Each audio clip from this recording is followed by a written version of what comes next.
Ante esta intervención de Monzón, el diputado Mujica toma la palabra y dice: se trata del enérgico porvenir de la patria. Señores, del porvenir de la juventud, del porvenir de nuestra niñez, de nuestra alma mater, que debe encumbrarse en los principios netamente nacionales y progresistas. Si dejamos la libertad de enseñanza para que tome participación de ella el clero con sus ideas rancias y retrospectivas, no formaremos generaciones nuevas de hombres intelectuales y sensatos, sino que recibirán de nosotros la herencia del fanatismo, de principios insanos que ensangrentarán de nuevo a la patria, que la arruinarán y que la llevarán a la pérdida total de su nacionalidad. Mujica defendía principalmente los principios revolucionarios porque él justamente había luchado en la Revolución Mexicana, ¿no? Entonces una de las cosas que se lograron en la Revolución Mexicana pues fue quitar un poco las manos del clero en asuntos principales, ¿no? Que ya posteriormente se culminaría esa obra con las leyes de reforma. Pero hasta este momento, pues, revolucionarios como Mujica, pues todavía creían que había riesgo de que si no se cuidaban muy bien las palabras con las que el artículo tercero se redactara, el clero podría nuevamente inmiscuirse.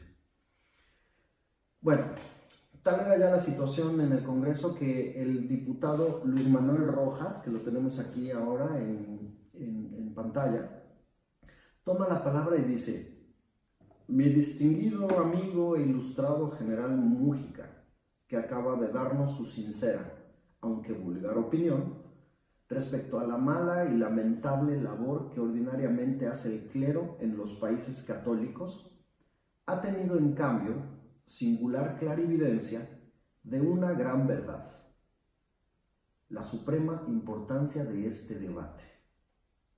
Continúa diciendo: los hombres de la Reforma cumplieron el acierto de terminar con su misión desfanatizadora modificando el fondo del artículo tercero, y desde entonces, también en México, fue la enseñanza laica y obligatoria.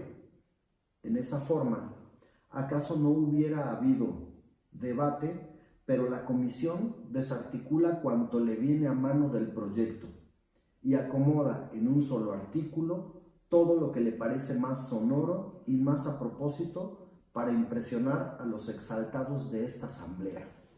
Bueno, como podemos nosotros percibir en esta intervención de Luis Manuel Rojas, pues ellos no le tomaban mucha importancia a cambiarle los términos a la Constitución, de quitar la palabra laica para incluir la palabra científica. Es más, ellos en su ánimo decían que los jacobinos pues lo que tenían intención era más que nada de hacer polémica, ¿no? Así como ahora se acusa a mucha gente de nada más discutir temas políticos por causar revuelo, pero pues ellos no veían ningún problema.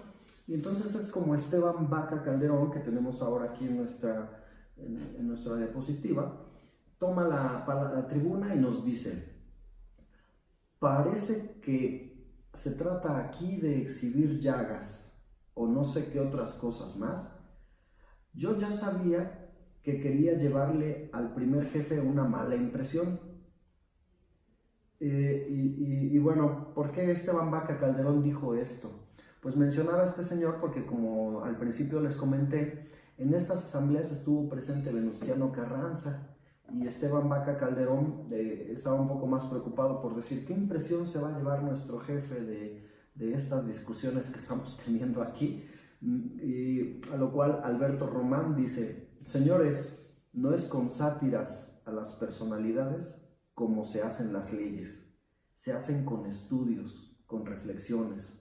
Entonces, bueno, pues la crítica de Alberto Román a Esteban Vaca Calderón era justamente eso, de que, bueno, no tiene que importarnos tanto qué impresión se va a llevar el presidente, ¿no? Sino justamente que los pensamientos y las reflexiones con respecto al tema de la educación consolidaran un buen artículo tercero. Entonces, viene de esta forma el diputado Palma, quien toma la tribuna tenemos aquí a Juan de Dios Palma junto a Alfonso Cravioto. Y este señor diputado Palma, que también era justamente de Veracruz, dice: el pueblo mexicano sabrá defender sus libertades designadas en la Constitución de 1917 cuando esté cívicamente educado en la escuela laica. Bueno, pues este señor Juan de Dios de Palma era justamente muy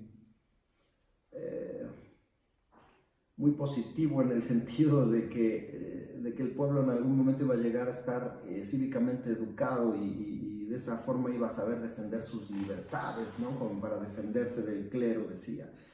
Entonces, el próximo señor que tenemos aquí justamente, junto al señor Juan de Dios Palma, Alfonso Cravioto, toma la tribuna y nos dice, imagínense cómo estaban decaloradas ya las discusiones en aquel momento, que nos dice: los niños huérfanos con los establecimientos de la beneficencia privada o con establecimientos oficiales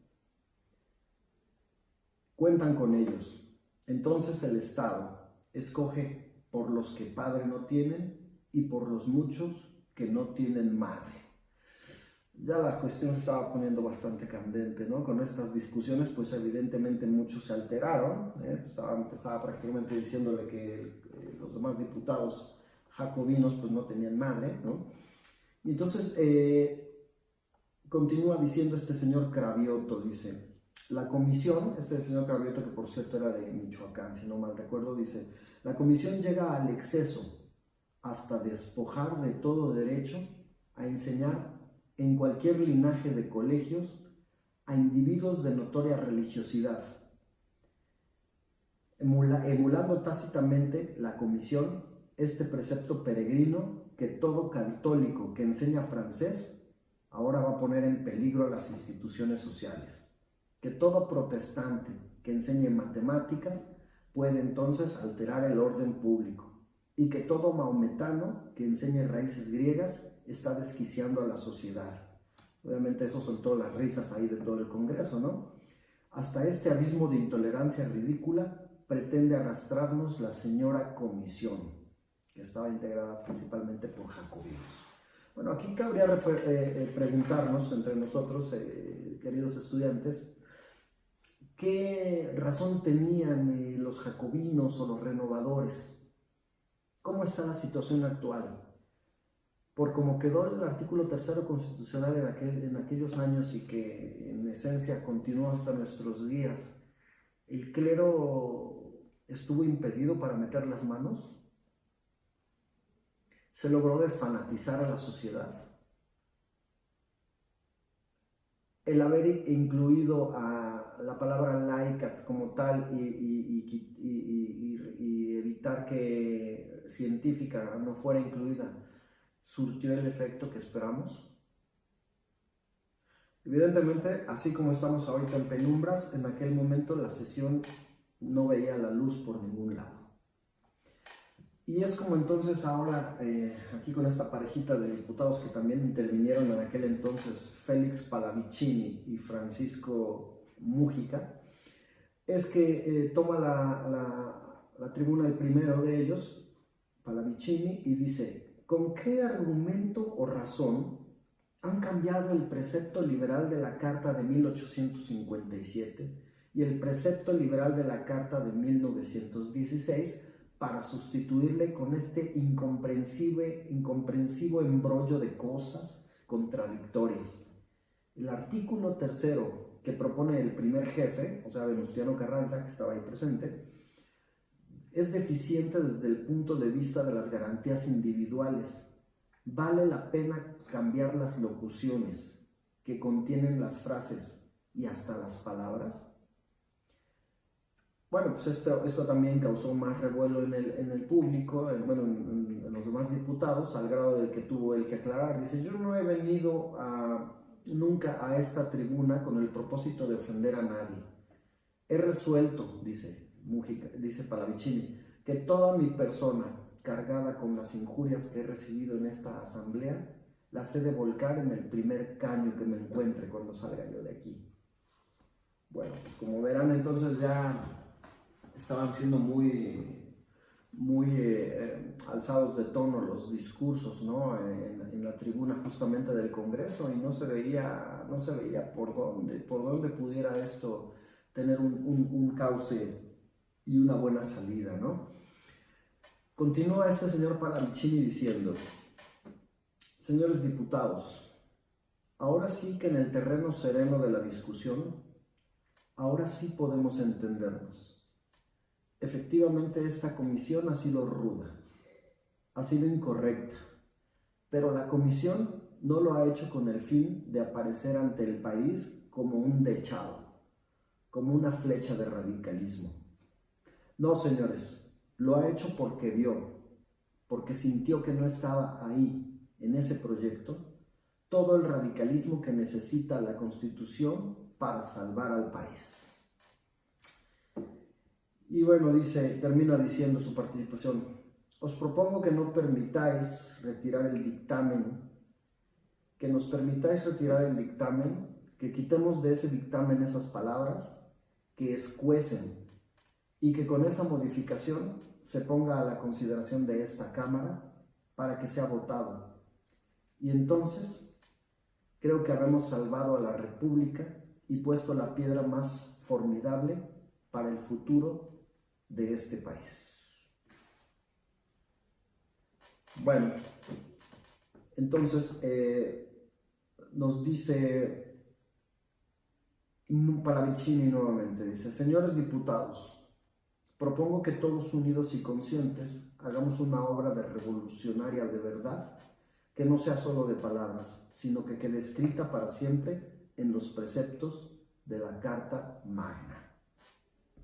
Y bueno, así termina esta discusión que duró más de 15 días en el Congreso, para terminar justamente redactando el artículo tercero, que a final de cuentas, como vemos aquí en esta diapositiva, fue aprobado por 99 votos contra 58 de los jacobinos, y se dijo que el tema ya había sido suficientemente discutido y se llegó al acuerdo de que se conservara la palabra laica, por lo que este artículo fue aprobado el 16 de diciembre de 1916. Y como les he comentado, ha sufrido ya varias reformas hasta la fecha. La más reciente fue la que se aprobó apenas en diciembre de 2018, que renueva justamente la reforma que se hizo en 2012, y en total suman 7 reformas las que ha habido desde aquel 16 de diciembre de 1916 en que fue aprobada. Bueno, en total les agradezco mucho la atención que han puesto a esta sesión. Y bueno, pues el objeto de revivir justamente las discusiones que se dieron en el Congreso en aquel entonces, pues tiene la finalidad justamente de poder analizar todos y cada uno de los conceptos vertidos en nuestro artículo, ¿no? ¿Qué hubiera sucedido si se hubiera aceptado que en lugar de laica hubiera sido la educación constitucionalmente científica? ¿Creen ustedes que hubiera hecho alguna diferencia? No lo podemos saber, ¿verdad? Porque estamos justamente haciendo nada más conjeturas. Pero bueno, es importante quizás retomar las cuestiones históricas, como lo hicimos en esta sesión, para ver cómo justamente nació ese artículo tercero que vamos a estar nosotros analizando durante esta sesión, y que durante esta semana, y que justamente pues los invito para que puedan ustedes checar el avance programático, en el cual está muy bien especificado de qué se trata la sesión. Entonces, con esto les quiero agradecer mucho su presencia aquí. No olviden de comentar abajo en el video los temas o qué estuvieron pensando durante esta sesión. Y pues bueno, nos vemos en la próxima semana, para lo cual les deseo una feliz y muy llena de buenas experiencias. Hasta pronto, gracias. Las cuestiones históricas, como lo hicimos en esta sesión, para ver cómo justamente nació ese artículo tercero que vamos a estar nosotros analizando durante esta sesión.